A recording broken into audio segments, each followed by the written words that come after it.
Assalamualaikum warahmatullahi wabarakatuh. Bismillahirrahmanirrahim. Alhamdulillahirabbil alamin. Wassalatu wassalamu ala asyrafil khalqi ajma'in wa ala alihi washabihi ajma'in. La haula wala quwwata illa billahil aliyyil azim. Amma ba'd. Studio Renjang-Renjang kelas 9 ingkang kawula cintai. Hari ini alhamdulillah kita dapat meneruskan belajar bersama kita tentang ilmu bayan. Dan hari ini kita akan mempelajari tentang tasbih, yaitu bab pertama dari 3 bab penting yang ada dalam ilmu bayan. Kitab yang kita gunakan adalah kitab Al-Jawharul Maknun juz 2. Nanti kita akan memaknai halaman 2. Di monggo kitabe saged dipun bika rumiyin. Dibuka halaman 2. Tene. Sebelum kita mulai, mari kita membaca suratul Fatihah. Kita hadiahkan kepada baginda Nabi Muhammad SAW, keluarga dan para sahabatnya, Sayyidina Ali, Sunan Kudus, muassis Madrasah Qudsiyah, guru dan orang tua kita. Juga kepada mu'allif kitab Jawharul Maknun. Semoga kita diberi kemudahan dan diberikan ilmu yang manfaat barokah. Al-Fatihah. Bismillahirrahmanirrahim. Alhamdulillahirabbil alamin arrahmanirrahim maliki yaumiddin. Iyyaka na'budu wa iyyaka nasta'in ihdinas siratal mustaqim siratal ladzina an'amta 'alaihim ghairil maghdubi 'alaihim waladdallin. Amin. Mari kita mulai.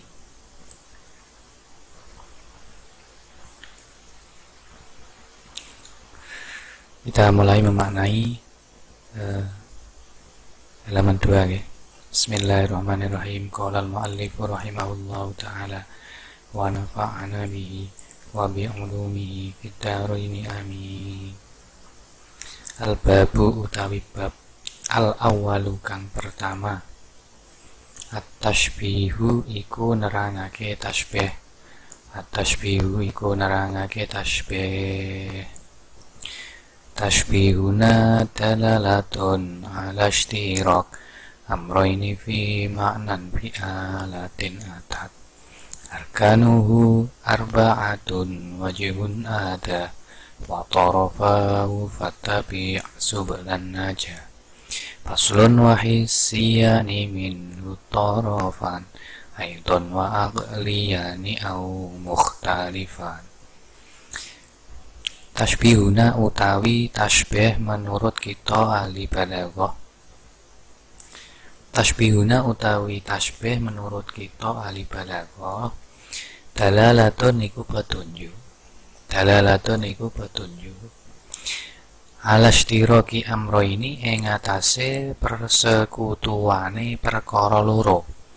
Alastiraki amro ini ing atase persekutuane perkara loro. Persekutuan fi maknan ing dalem makna siji. Fi maknan ing dalem makna siji. Bialatin kelawan nganggo adat tasbih.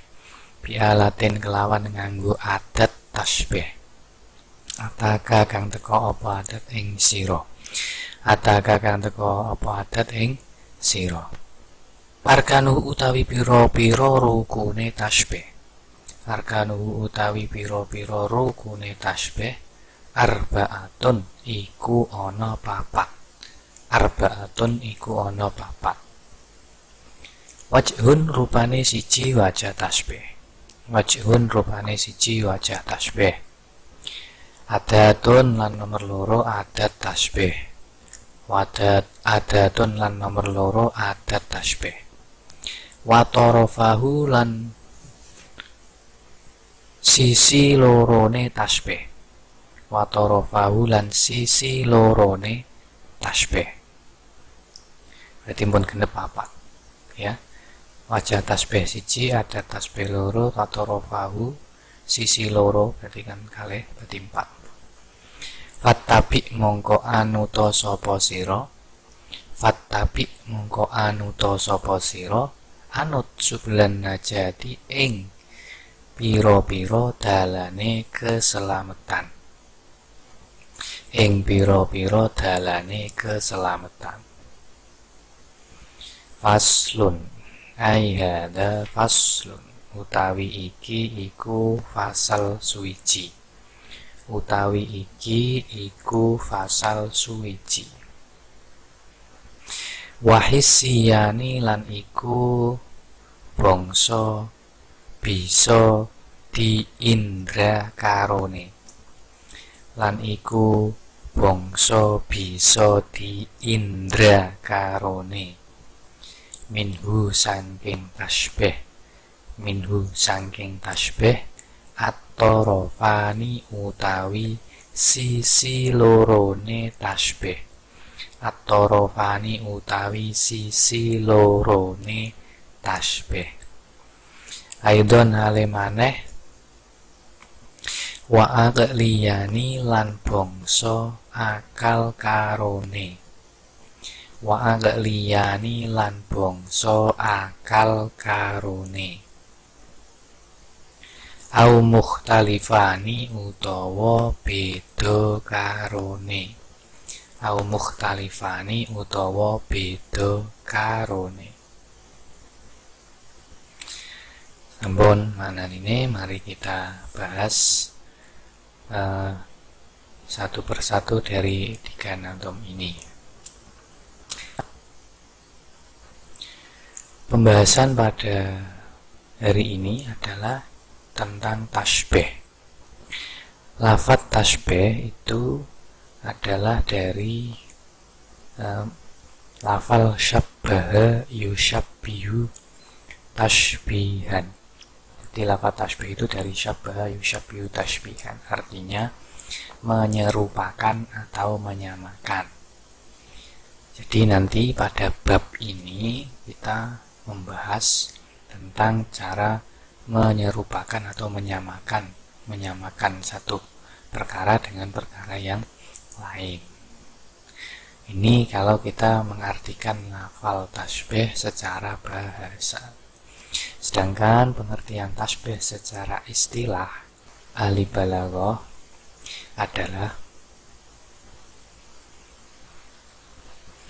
menyerupakan satu perkara dengan perkara lain karena ada titik persamaan dengan menggunakan adat tasbih. Menyerupakan satu perkara dengan perkara lain karena ada titik persamaan dengan menggunakan adat tasbih. Ini pengertian dari tasbih. Menyamakan A dengan B karena antara A dan B itu ada persamaan. Dan ketika menyamakan antara A dan B menggunakan adat tasbih, ini disebut dengan tasbih. Contohnya adalah seperti di kitab sampean halaman 2 itu, Zaitun ka'asatin fisyaja'ati. Zaitun utawi Zaid ka'asatin iku kaya macan fisyaja'ati ing dalem kendele. Zaid dipadakno macan ing dalem kendele.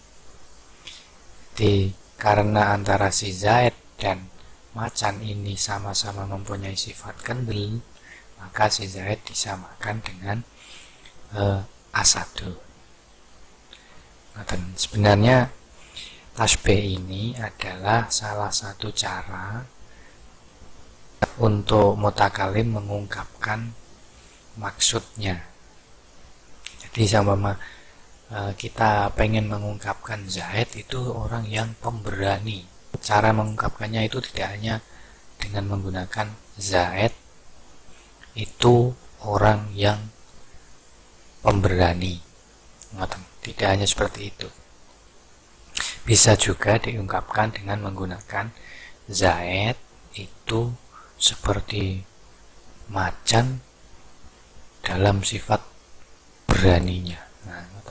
itu juga mempunyai makna yang sama, bahwa si Zaid itu orang yang berani. Jadi tasbih itu salah satu cara untuk mengungkapkan maksud dari mutakalim. Bentuknya bisa dibuat tasbih seperti ini.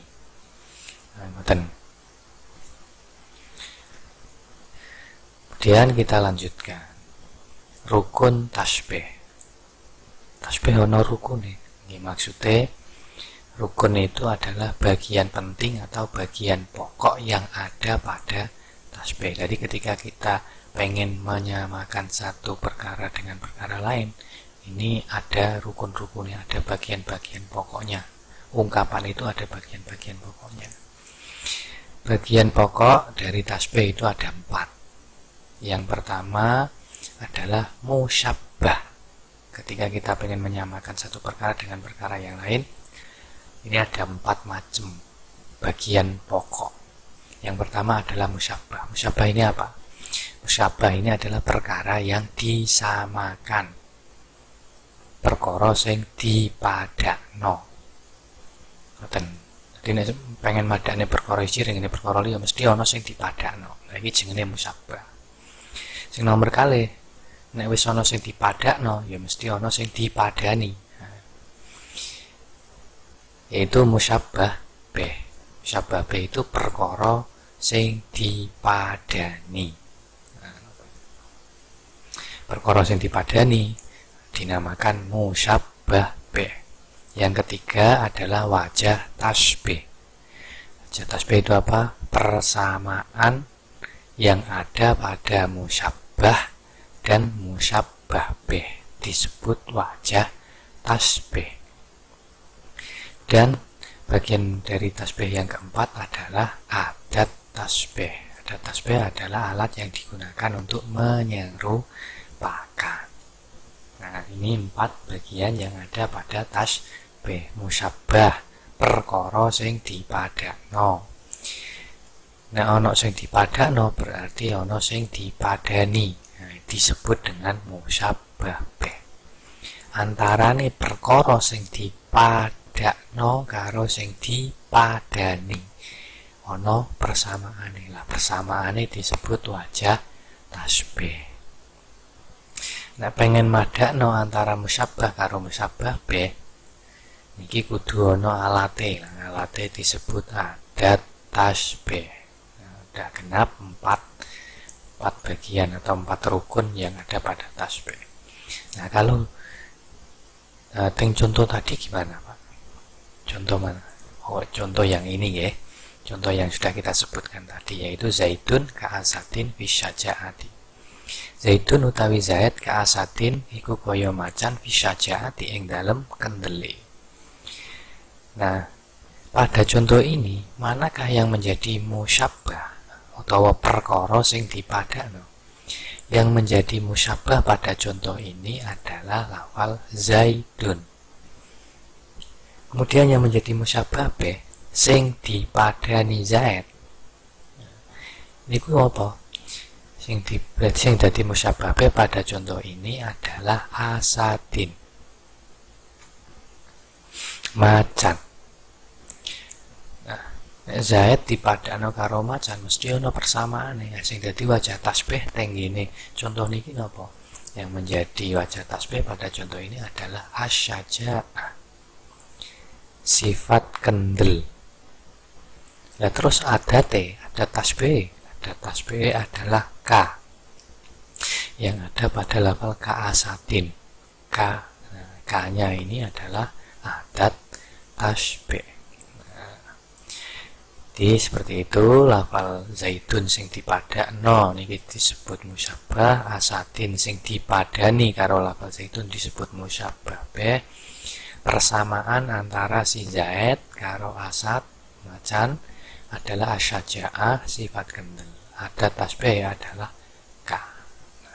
Nah, terus ada hal penting yang harus diketahui ketika kita akan membuat tasbih. Yang perlu diketahui ketika kita membuat tasbih adalah sifat yang ada pada musyabbah bih yang disamai harus lebih kuat atau lebih unggul dari sifat yang ada pada musyabbah yang disamakan. Jadi sifat yang ada pada musyabbah bih perkara yang disamai, perkara sing dipadani iku harus lebih kuat atau lebih unggul daripada sifat sing ana ning gene musyabbah, yaiku perkara sing dipadak. Sudah berapa? Nah, kita lihat ke contoh ini.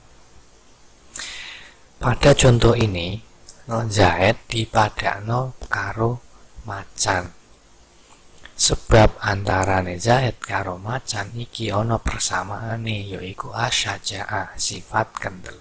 Nah, sing didadekno musyabbah niki sifat kendele wajah tasbih iki kudu luweh kuat.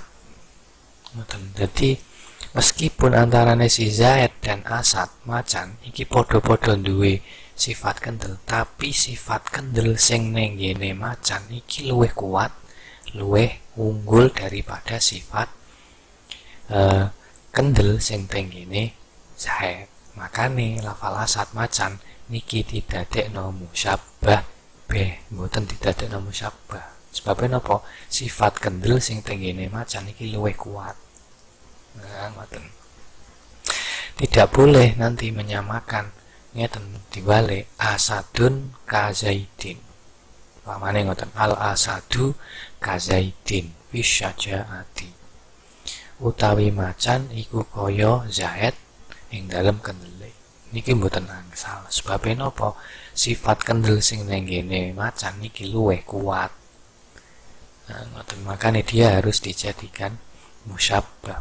Niki kaidah penting. Tidak pengen madakne ya kudune sing mbok padani niku kudune sifate luwih dhuwur, luwih unggul. Ngoten. Aja kuwale. Liminhu kaya cah kelas 9 ing dalem gantenge. Lho ora iso. Wah, keliru niku. Keliru. Masalahnya napa gantenge liminhu niku luwih unggul daripada cah kelas 9. Lah sebenarnya pun sebenarnya yang ini cah kelas 9 gantenge kaya liminhu. Ngono iku lagi bener. Masalahnya napa gantenge liminhu luwih unggul, makanya dia kudune dipadani, ora dipadakno. Dadi musyabbah bih, ora dadi musyabbah. Nah, gitu. Ini perkara penting yang harus kita ketahui ketika akan membuat tasbih. Yang harus kita ketahui lagi, musyabbah dan musyabbah bih ini nanti ketika kita bahas tasbih, keduanya niki disebut torof lorone tasbih. Torof niku napa? Sisi lorone tasbih. Jadi ketika disebut sisi lorone tasbih, niku sing dimaksud adalah musyabbah dan musyabbah bih. Kados ketika kita maknani tadi wa torofahulan sisi lorone tasbih, niku berarti sing dimaksud adalah musyabbah dan musyabbah bih. Pun untuk rukune tasbih atau bagian pokok yang ada pada tasbih yang ada 4 sudah kita bahas. Kita lanjutkan ke pembahasan yang selanjutnya. Pembahasan yang selanjutnya adalah membahas tentang tasbih dilihat dari wujud musyabbah dan musyabbah bih. Tasbih dilihat dari wujud musyabbah dan musyabbah bih. Wujud dari musyabbah dan musyabbah bih ini ada dua kemungkinan. Dan ada dua kemungkinan. Wujude perkara sing dipadakno lan perkara sing dipadani. Niki ada dua kemungkinan. Napa? Yang pertama niku hissi. Sing dimaksud hissi niku pripun?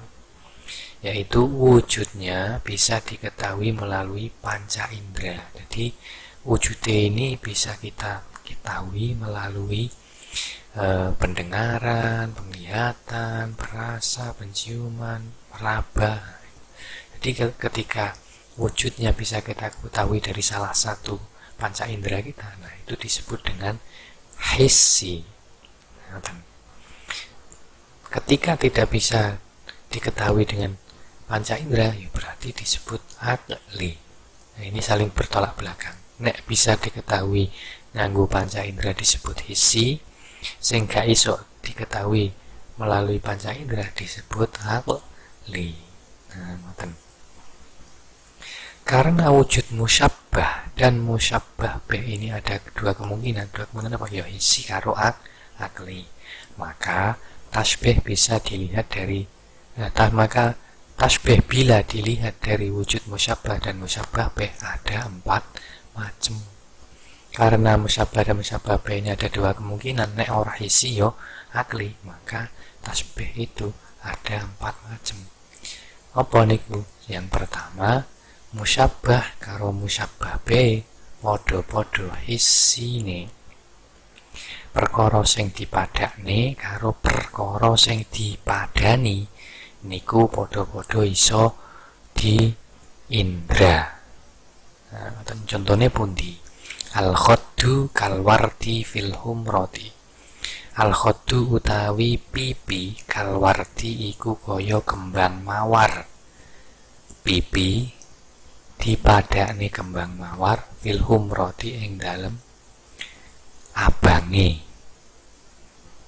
Pada contoh ini yang menjadi musyabbah mana, yang menjadi musyabbah bihnya mana? Yang menjadi musyabbah perkara sing dipadakno niku adalah al-khaddu, pipi. Pipi niku saged diindra napa mboten? Bisa. Makanya dimiliki jadi contoh musyabbah hissi. Berarti al-khaddu niki musyabbah hissi sebab bisa diindra.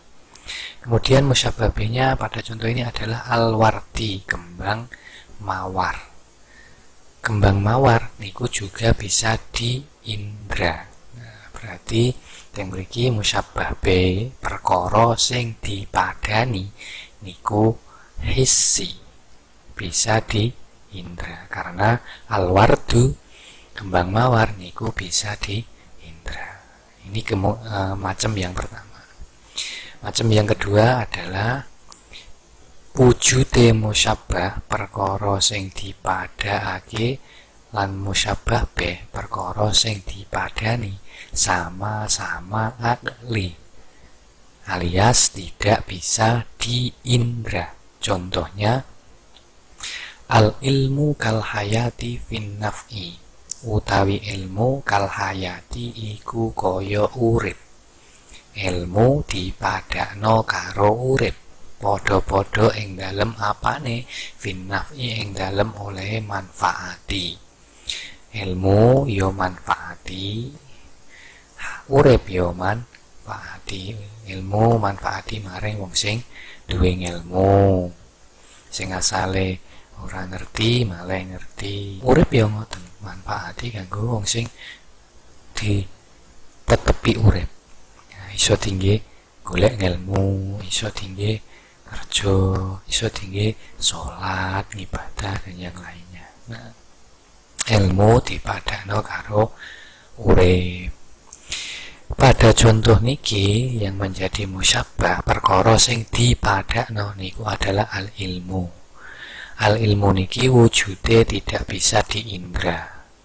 Mbok ngerti yo mboten saged, mbok rungokno ya mboten saged, mbok rasa ya mboten saged, mbok cium mboten saged. Nah, itu berarti dia akli, tidak bisa diindra. Kemudian musyabbah bihnya sing dipadani adalah lafal al hayat, urip. Urip nggih ngoten. Bentuke kaya apa? Mboten saged diindra. Nah niki. Pun berarti untuk macam yang kedua sudah kita bahas. Sekarang yang ketiga. Yang ketiga, tasbih bila melihat dari wujud musyabbah dan musyabbah bih ini adalah ada kemungkinannya bentuke musyabbah niku hissi, bisa diindra. Musyabbah bih sing dipadani niku akli, ora iso diindra. Contohnya pundi? As-saifu utawi pedang kal mauti iku kaya mati, kematian. Kal mauti iku kaya mati utawa kematian, pilih lagi ing dalem ngrusakake. pedang dipadakane kematian yang dalam oleh padha ngrusake. Pedang ya ngrusak, nek kena kulit ya malah asale mulus malah sobek. Kematian nggih ngoten, sing asale iso menikmati makanan, iso menikmati tolabul ilmi, iso dolan-dolan, malah mboten saged ngrusak. Nah, pada contoh itu yang menjadi musyabbah perkara sing dipadakne adalah lafal as-saif, pedang. Pedang niku bisa diindra, berarti hissi. Sedangkan al-maut, kematian, bentuke kaya napa niku tidak bisa diindra, makane aqli. Nah, dan yang keempat, bentuke musyabbah niki akli, wujude musyabbah niku tidak bisa diindra. Sedangkan musyabbah beh perkara sing dipadani niku hissi, bisa diindra. Contone pundi? Al ilmu utawi ilmu kasyamsi iku kaya srengenge fi izalatil hijabi ing dalem oleh ngilangake aling-aling. Ilmu dipadakno srengenge ing dalem menghilangkan aling-aling, hijab, penutup atau penghalang sing asale gak ketok malah ketok. Pada contoh itu yang menjadi musyabbah perkara sing dipadakake niku al ilmu. Lafal al ilmu niki musyabbah perkara sing dipadakake. Al ilmu niki bentuke mboten saged di indra, mbok ngerti mboten saged, mbok raba juga tidak bisa. Makanya disebut aqli, musyabbah yang mriki adalah musyabbah aqli karena tidak bisa di indra. Al ilmu tidak bisa di indra. Sedangkan musyabbah bih yang ada pada contoh ini adalah asyams, sing dipadani adalah asyams, ilmu dipadakno karo asyams. Srengenge matahari, lah matahari sendiri itu bisa kita indra, makanya yang mriki musyabbah bih hissi. Asyams niki hissi, bisa diindra, wujudnya bisa kita ketahui melalui panca indera. Kita bisa kita lihat, sinar mataharinya bisa kita rasakan. Nah, niki pembahasan tentang tasbih dilihat dari wujud musyabbah dan musyabbah ada 4 macam niki. Cukup sekian pembahasan dari kita pada hari ini, semoga bermanfaat, dan bila ada pertanyaan-pertanyaan monggo silakan ditanyakan. Kita belajar bersama, semoga ada bertambah ilmu kita dan menjadi ilmu yang manfaat. Dari saya, apabila ada kesalahannya, mohon maaf yang sebesar-besarnya. Akhirul kalam, wa'alaikum. Assalamualaikum warahmatullahi wabarakatuh.